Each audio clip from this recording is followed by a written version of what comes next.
প্রণাম গুরুদেব। প্রণাম গুরুদেব। আমি তোমাদের সকলের কুশল প্রার্থনা করি ঈশ্বরের কাছে। তোমরা নিশ্চিত সকলেই ভালো থাকবে। এখানে আপনার কোনো অসুবিধে হচ্ছে না তো গুরুদেব? না কৃষ্ণচন্দ্র, আমার কোনো অসুবিধাই হয়নি। তবে এই রাজকীয়ভাবে থাকতেও আমি অভ্যস্ত নই। এই 7 দিন তোমার রাজ্য আমি বেশ ঘুরে দেখলাম। সবাই বেশ ভালোই আছে বলে মনে হয়। আজ্ঞে গুরুদেব। আমি আজকেই আবার হিমালয়ে ফিরে যাব বলে মনস্থির করেছি। সে কি গুরুদেব, আপনি তো মাত্র 7 দিন হলো এসেছেন, আর কিছুদিন না কাটিয়েই চলে যাবেন? যেতে তো আমাকে হবেই কৃষ্ণচন্দ্র, তবে মনের মধ্যে তোমরা সব সময় উজ্জ্বল ভাবে থাকবে। বেশ, আপনার যা ইচ্ছা। তবে যাবার আগে আমি তোমার সভাসদদের উদ্দেশ্যে কিছু বলতে চাই। নিশ্চয়ই গুরুদেব, এ তো আমাদের সভাসদের পরম সৌভাগ্য। আপনি বলুন বলুন। একে তোমরা বিদায়ী ভাষণ হিসেবেও ধরতে পারো, তবে আমার কথা তোমরা মনে রাখবে বলেই আশা রেখে কথাগুলো আমি বলছি। নিশ্চয় গুরুদেব, আপনার কথা শুনতে আমরা অত্যন্ত আগ্রহী। প্রথমে আমি যে কথাটা বলছি সেটা হলো, সভাসদ মানে তোমরা প্রত্যেকে নিজের কাজে ব্যস্ত। এটা অত্যন্ত আনন্দের কথা। যে যে কাজে পারদর্শী সে সেই কাজেই ব্যস্ত থাকবে, এটাই তো স্বাভাবিক। কিন্তু যে যে কাজের উপযোগী সেই কাজ বাদ দিয়ে অন্য কোনো বিষয়ে কতটা জ্ঞান আছে সেটা কিন্তু ভাবার বিষয়। নিশ্চয়ই গুরুদেব, নিশ্চয়ই। অত্যন্ত সামান্য জ্ঞান সবার প্রত্যেক বিষয়ের ওপর থাকাটা জরুরি, তা সে সামাজিক হোক, ধর্মীয় বা আর্থিক হোক। আমি চাই প্রত্যেকে গুরুদেবের উপদেশ মন দিয়ে শোনো। উনি তো চলেই যাবেন, কিন্তু এমন অমূল্য জ্ঞান তোমরা আর কারো কাছ থেকে পাবে না। আপনি বলুন বলুন গুরুদেব। মানুষের জীবনের প্রকৃত উদ্দেশ্য কি? সুস্থ থাকা এবং ভালো থাকা। ঠিক ঠিক। এখন এই মানুষের মধ্যে মহাপুরুষকে, যে নিজে কখনো রেগে যায় না, এইটাই হলো মহাপুরুষের বিশেষ গুণ। তার কথায় হয়তো অন্য লোকে রেগে যেতে পারে, কিন্তু সে কোনো অবস্থাতেই রাখবে না। এই মহাপুরুষের সংখ্যা সারা পৃথিবীতে খুবই অল্প। তাহলে আমাদের সবার জন্য আপনার বিশেষ উপদেশ কি গুরুদেব?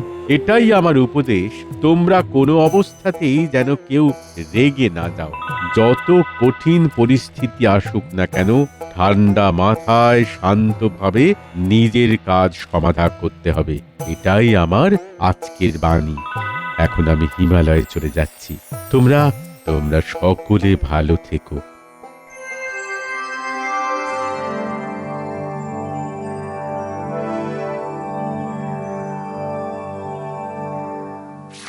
গুরুদেবের বাণী আমি আজীবন মনে রাখবো মহারাজ। সে তো নিশ্চয়ই নিশ্চয়ই, সবারই মনে রাখাটা দরকার। কোনো অবস্থাতেই রেগে যাওয়া চলবে না। তবে সবাই তো আর মহাপুরুষ হতে পারে না, তাই না? যেমন গুরুদেব বললেন, গোটা বিশ্বে এমন মানুষ খুব কম আছে। কিন্তু আছে তো। গুরুদেব যখন এখানে এই কথা বললেন, তখন আমি ধরে নিচ্ছি উনি আমাদের সভাসদদের মধ্যে সেরকম একটা সম্ভাবনা দেখেছেন। আমাদের রাজ্যের অন্য লোকও হতে পারে মহারাজ। হ্যাঁ হ্যাঁ হ্যাঁ, সে সম্ভাবনাও থাকছে। তবে সবার দ্বারা হবে না। যেমন আমাদের মন্ত্রী, সে তো কথায় কথায় রেগে যায় মহারাজ। না না, কোথায় আমি রেগে যাই? আমি মোটেই রেগে যাই না। আমি বলছি আপনি রেগে যান। না না, কখনোই না। আরে মন্ত্রী মশাই, আপনি অল্পেতে রেগে যান, বিশ্বাস করুন। একদম বাজে কথা বলবে না বলছি গোপাল। বলছি আমি রাগি না, তাও উল্টো পাল্টো বকে যাচ্ছ। এই তো রেগে গেলেন মন্ত্রী মশাই। না মানে এ রাগ তো হতেই পারে। বেশ বেশ, যাই হোক গোপাল, তুমি কি আমাকে এরকম একজন মহাপুরুষ খুঁজে এনে দিতে পারবে? তাকে যে আমার খুব দরকার। আমার নিজের রাজ্যের মধ্যেই এরকম মহাপুরুষ নিশ্চয়ই আছেন। নিশ্চয়ই মহারাজ, আমি এরকম মহাপুরুষেরই সন্ধান শুরু করব। মহারাজ, এই কাজ আমি নিমেষেই করতে পারি। মন্ত্রী, তুমি যদি চাও তুমিও এরকম লোককে খুঁজতে পারো। মহারাজ, আমার খুব বেশি সময় লাগবে না। মহারাজ মনে হচ্ছে মন্ত্রী মশাই এই লোক খুঁজে দেবার ব্যাপারে একটি প্রতিযোগিতা করতে চাইছে আমার সাথে। আমার অবশ্য তাতে বিন্দুমাত্র আপত্তি নেই। তা বেশ বেশ বেশ হোক তাহলে প্রতিযোগিতা। সুস্থ প্রতিযোগিতায় আমার কোনো আপত্তি নেই। তাহলে প্রতিযোগিতার তো একটা নিয়মাবলী হওয়া প্রয়োজন মহারাজ। পণ্ডিত, তুমি নিয়মটা করে দাও তো। প্রতিযোগিতা হোক 3 দিনের। বেশ, বেশ, এর মধ্যে মন্ত্রী মশাই আর গোপাল যাকে যাকে এনে হাজির করবে তাদের মধ্যে আবার লড়িয়ে দেয়া হবে। তখন যদি সেই দুজনের কেউ রেগে যায় তো সে বার। বাহ বাহ বাহ, এ তো খুব ভালো নিয়ম। আমার এটি মনোপ্রুত হয়েছে। আশা করছি গোপাল আর মন্ত্রীর এতে কোনো আপত্তি নেই। না মহারাজ, আমার কোনো আপত্তি নেই। অসুবিধা নেই মহারাজ। বেশ বেশ বেশ, তবে প্রতিযোগিতা পুরস্কার বিনা হয় না। যেরকম মহাপুরুষকে নিয়ে আসতে পারে সে পাবে 100 মোহর। সাধু সাধু। আমার একজন রাজকর্মচারী তোমার সাথে থাকলে আপত্তি নেই তো বা? না মহারাজ, আপনি যেটা ভালো বুঝবেন সেটাই হবে। বেশ বেশ বেশ বেশ।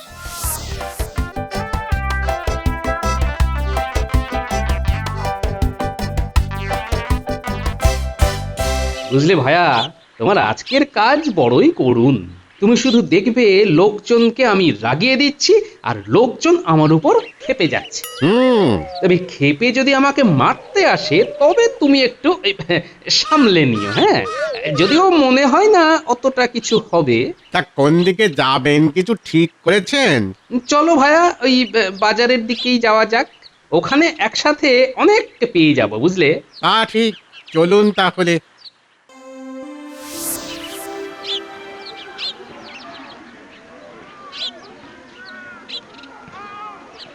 ডিম দিয়েই শুরু করা যাক। বলুন কত ডিম নেবেন? এক ডিম আজকে সস্তায় আছে, 1 ডজন ডিম নিয়ে যান। বাহ বাহ বলুন বলুন, বাহ বাহ, কি বাবা করছেন বলুন তো? ভালোই ডিম পেরেছো দেখছি। এ আবার কেমন কথা? ডিম কি মানুষে পারে নাকি? বলো তো, ডিম আগে না মুরগি আগে? আমি তোমাকে মুরগির জন্য দাম দেব না ডিমের জন্য? এই তো আচ্ছা পাগল, সকাল সকাল সময় নষ্ট করছেন কেন? ডিম না নিলে আসতে পারে। তা এই ডিমে কে তা দেয় শুনি? তুমি না তোমার গিন্নি? পালাও হে। তবে রে, তখন থেকে উল্টো পাল্টা বাজে কথা বললে মাথা খারাপ হচ্ছে।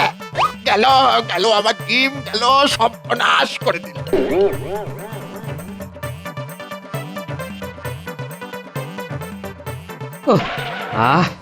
বহুদিন পর এইভাবে দৌড়লাম। চলো, ওই যে ঘিওয়ালাকে দেখতে পাচ্ছি, ওইখানে চল। ঘি চাই, ঘি, খাঁটি ঘি, সরেস ঘি। ঘি আছে দেখছি। একদম খাঁটি ঘি, সরেস ঘি, দারুণ সুগন্ধি। তা তোমার ঝাঁকা নামাও দেখি, কেমন সরেস খাঁটি ঘি দেখি। এই দেখুন, সব ঘি এক রকমের? সবই এক মানের ঘি, এক দাম। না, তুমি ঠিক বলছো না গো। আমি ঠিক কথাই বলছি, সব এক মানের খাঁটি ঘি। কি করে বিশ্বাস করি বলো? কেন, ঘিয়ের রং দেখে বুঝতে পারছো না? সুগন্ধ কি পাচ্ছ না? আমি রঙও দেখছি আর গন্ধও পাচ্ছি। তাহলে আর কি নেবে কিনা বলো? তুমি আমার একটা প্রশ্নের উত্তর দাও, তাহলেই আমি ভাববো যে তোমার এই ঘি আমি বাড়িতে ভাতের সাথে খেতে পারবো কিনা। একটা প্রশ্ন, আজব ব্যাপার গো, এরকম কথা তো কোনোদিন শুনিনি। বলো। প্রশ্ন হলো, তোমার এই ঘি সোজা আঙ্গুলে ওঠে নাকি আঙ্গুল বাঁকাতে হয়? অত ভাগা বুড়ো, আমার সাথে ঠাট্টা হচ্ছে। টাক মাথায় গাঁটটা দিয়ে ঠিক করে দেবো। ভাগো ভাগো এখান থেকে। এই দেখো, তুমি তো অল্পতেই রেগে গেলে গো। চলো হে, অন্য কোথাও যাই।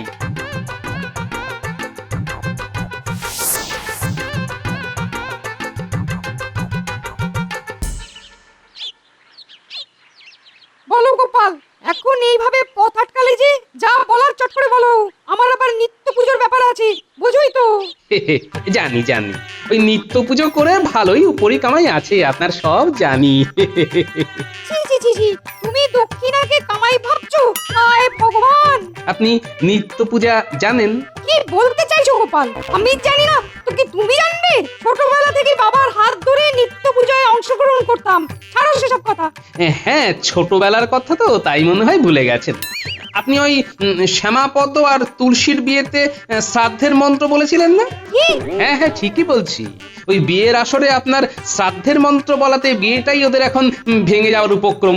ঘরে নিত্য অশান্তি। অনেকক্ষণ ধরে বাজে কথা শুনে আসছি, কোথা থেকে দুধটে সব দিন খারাপ করে দিল। নেহাত পুজো করতে যাচ্ছিলাম, না হলে মার দিতাম। আপনি শুধু শুধু রেগে যাচ্ছেন পুরোহিত মশাই।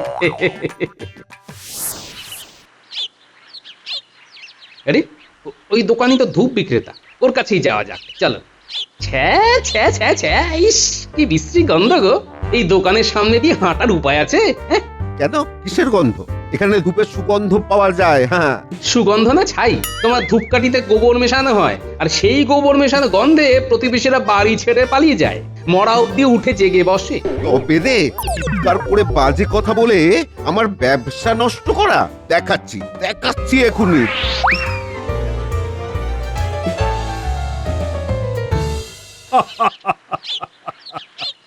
এই হলো কাণ্ড।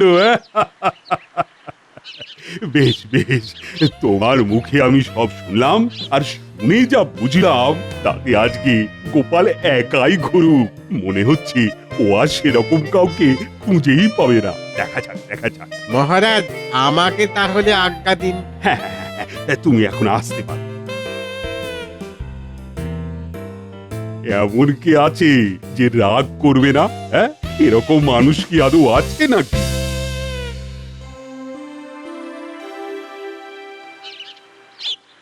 গিন্নি, আমি চলাম। বলি কই চললে? কোথায় আবার যাই? রাজসভায়। বটে, তা তুমি নাকি পথে পথে ঘুরে বেড়াচ্ছ, লোকজন তোমাকে তাড়া করছে, তুমি নাকি মার খেতে। বলি সব হচ্ছেটা কি?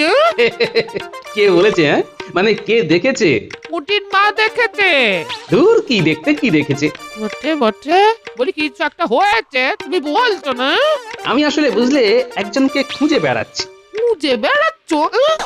ও তুমি বুঝবে না গিন্নি, তুমি বুঝবে না। বাবা, জোর বাঁচা বেঁচে গেছি। আরো প্রশ্ন করতে থাকলে বিপদ ছিল। গো, ওগুলো কি তাল? হ্যাঁ, তালগুলো দেখে ঠিক তালি দিতে ইচ্ছে করছে না গো। কিরকম শুকনো গোমরা মুখে রয়েছে, অনেকটা ঠিক ওই তোমার মুখের মতোই, বুঝলে? তাল নয়, সব বেতাল। কি বলছেন কি? আচ্ছা, তোমার এই তাল কি ঢিপ করে পড়ে না পড়ে গিয়ে ঢিপ করে? না, আমার গুলতিটা টিপ করলে পরে, আর বেশি কথা বললে না তাল ছুঁড়ে মারবো। কেন যে রেগে যাও?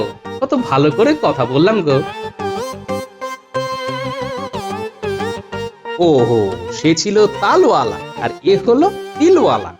তাল কত করে ভাই? তাল কোথায় দেখছো কাকু? এ তো তিল। না, সে তো বুঝলাম, আমি তালই বলবো। কেন কাকু? কারণ তোরা সবসময় ওই তিলকে তাল বানাস। সামান্য দামের জিনিস মাগনায় দিবি, তা করবি না, বড় করে দাম হাঁকাবি। মানে তিলকে তাল বানাস, তাই আমি তালই বলি। এসব বাজে বক অন্য কোথাও করো কাকু, আমার সময় নষ্ট করো না। যাও তো যাও, যাও এখান থেকে যাও। ও, এইটুকু ছোকরা রাগ দেখো, মটমট করছে একেবারে।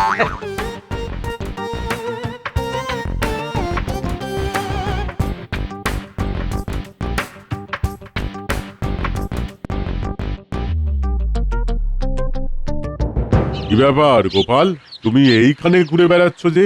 আরে রাজবাড়ি তো ওই দিকে, রাজসভা যাবে না? কি হবে গিয়ে? আপনার মতো বুজরুক যেখানে থাকে সেখানে কি আর উন্নতি হতে পারে? মানেটা কি বলতে চাইছো তুমি? হ্যাঁ, কি বলতে চাইছো কি? আমি বুঝলো 100% সত্যি কথাই বটে। আচ্ছা, আপনার রাতে ঘুম হয়? মানেটা কি? না মানে, আপনি সারাদিন যত পরিমাণে লোক ঠকান, তাতে তো সারা রাত লজ্জায় আপনার ঘুম হবারই কথা নয়। এই দেখো, ঠিক ধরেছি। তাই আপনার চোখ মুখ কিরকম ফোলা ফোলা লাগছে। দাঁড়াও দাঁড়াও, এত বড় কথা? আজ তোমার একদিন কি আমার একদিন? আমাকে আমাকে এত অপমান আমি সহ্য করব না। আরে দূর, মান অপমান বোধ আছে নাকি আপনার? খবরদার গোপাল, আমি আমি আমি কিন্তু এর শেষ দেখে ছাড়বো।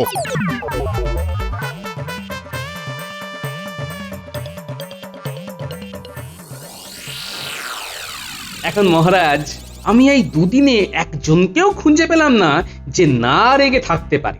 এই যে রাজজ্যোতিষী, সেও রেগে গেল। এখন তুমি যেভাবে বলছো তাতে রেগে যাওয়া কি খুব স্বাভাবিক ব্যাপার নয়? বুঝেছি বুঝেছি। অর্থাৎ আমি এখনো সেই মহাপুরুষের দর্শন পাইনি মহারাজ। মন্ত্রীমশাই পেয়েছেন আশা করি। না মানে আমি দুদিন সেরকম কাউকে দেখিনি। ভেবেছিলাম তুমি একদিনেই কাউকে নিয়ে আসতে পারবে, কিন্তু তা তো হলো না। এখন আমাকেই আসরে নামতে হচ্ছে। মহারাজ, আমি আশা করি কালকে একজনের সন্ধান দিতে পারবো। বেশ বেশ, তুমি কাল জানিও সেই মহাপুরুষের কথা। আর তোমাদের প্রতিযোগিতার কালই কিন্তু শেষ দিন। নিশ্চয় মহারাজ।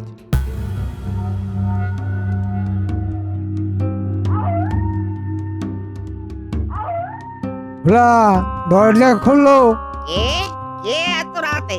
ভোলা, আমি মন্ত্রী, দরজা খোলো, কথা আছে। মন্ত্রী মশাই এত রাতে? সব কুশল তো? শোনো ভোলা, বিশেষ কারণে তোমার কাছে আসা। আচ্ছা, তোমাকে যা বলবো তা যদি ঠিক করে করতে পারো তাহলে তুমি আমার কাছ থেকে কিছু অর্থ সাহায্য পাবে, বুঝলে? কিন্তু কি করতে হবে? কাল তুমি সারাদিন কোথায় থাকবে?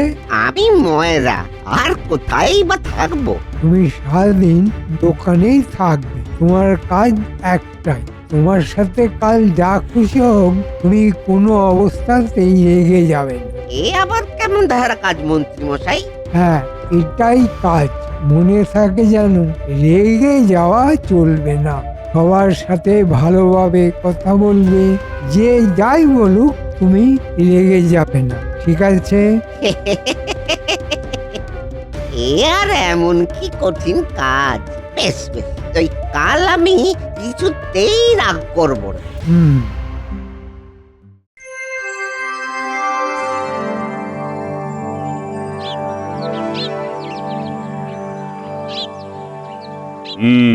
তাহলে কি হলো গোপাল, আজ তো তৃতীয় দিন। মহারাজ, যার সাথে এদিক ওদিক কথা বলি না কেন সেই রেগে যাচ্ছে। কি করি বলুন তো মহারাজ। এই আসবার পথে এক ভীষণ চিমড়ে বুড়ো দেখি হর্তুকি বিক্রি করছে। তাকে বললাম, আপনি হর্তুকি বিক্রি করতে করতে নিজেই আস্ত হর্তুকি হয়ে গেছেন। সঙ্গে সঙ্গে সেই বুড়ো লাঠি হাতে প্রায় তেড়ে আসে মহারাজ। গোপাল আর পারবে না মহারাজ, আমি খুঁজে পেয়েছি। গোপাল শান্ত, ভদ্র, ভোলাময়ের, সাত চরে রা নেই, কোনোদিন রেগে যায় না। এই হলেন মহাপুরুষ, আমি তাকে খুঁজে বার করেছি। তাই নাকি মন্ত্রী? এ তো চমৎকার। আমি মানি না মহারাজ। কি মানুন না? আমি এই ভোলা ময়রাকেও রাগিয়ে দিতে পারি মহারাজ। চেষ্টা করলেও পারবে না। বেশ, আমি এখনই যাচ্ছি। আমাকেও তাহলে গিয়ে দেখতে হয়, চলো। মহারাজ, রাজবেশে গেলে আপনাকে যদি ভোলা ময়রা চিনতে পারে তাহলে কিন্তু সে সতর্ক হয়ে যাবে। না না না, আমি ছদ্মবেশেই যাব।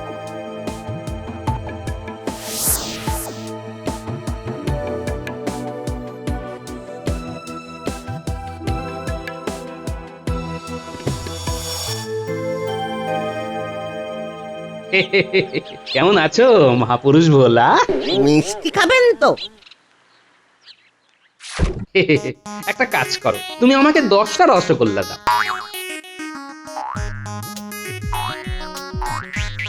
এবার 10টা পান্তুয়া দাও। এবার তুমি একটা কাজ করো, 10টা সন্দেশ দাও। এবার এক কাজ করো, এই 3 রকম মিষ্টি তুমি একসাথে মেখে ফেলো। ও,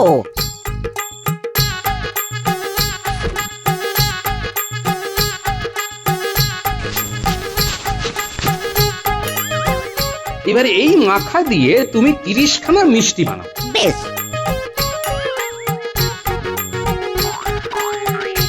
বাহ, আচ্ছা, এবার এই 30টার মধ্যে তুমি আমাকে 10টা দাও, বাকি 20টা তুমি খেয়ে নাও।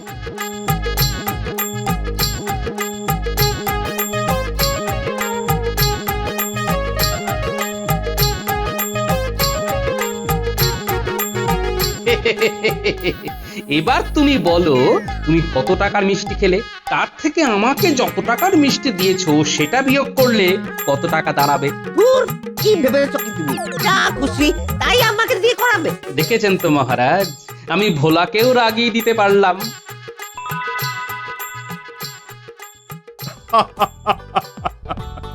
সবাই রেগে যাচ্ছে, শুধু একজন একেবারেই রাগছে না, আর সে হলো আমাদের গোপাল।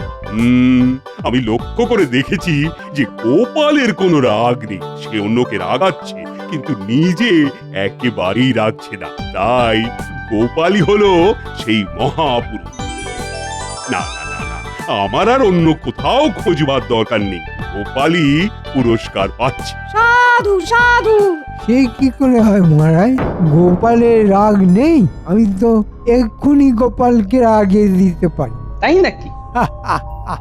তোমার সাথে কথা বলা বৃথা। তুমি হচ্ছ টেকো গোপাল। মন্ত্রী মশাই, এ তো আমার পরম সৌভাগ্য। কষ্ট করে চুলের যত্ন নিতে হয় না। তোমার কত বড় ভুঁড়ি, আমার তাই দেখে হাসি পায়। সেও তো খুব ভালো কথা মন্ত্রী মশাই। আমার বাড়িতে আমার গিন্নি খাওয়ায়, আপনাকে খাওয়ায় না। আপনার তো পাটকাঠির মতো চেহারা, এত টাকা পয়সা রোজগার করছেন তবুও খাচ্ছেন না। আড়ালে তো সবাই আপনাকে ওই শুক্তো বলেই ডাকে। আমার তাই দেখে হাসি পায়। আমি খাবো আর ভালো থাকবো। আপনার মনে অনেক দুঃখ, সেই জন্য শুকিয়ে একেবারে কাঠ হয়ে গেছেন মন্ত্রী মশাই। কি উল্টো পাল্টা বকছো? আমার মনে দুঃখ? আমি শুকিয়ে কাঠ হয়ে গেছি? এত বড় আস্পর্ধা তোমার? মন্ত্রী, এবার বুঝতে পারলে তো যে কোনো কিছুতেই তুমি গোপালকে আগাতে পারলে না, উল্টে তুমি নিজেই রেগে আগুন হয়ে গেলে। গোপাল, গোপাল, এদিকে এসো, এদিকে এসো। আজ্ঞে মহারাজ। এই যে তোমার পুরস্কার, 100 মোহর। আমি ধন্য হলাম মহারাজ। বলো, সবাই বলো, গোপালের জয়, জয় গোপালের জয়, জয় গোপালের জয়।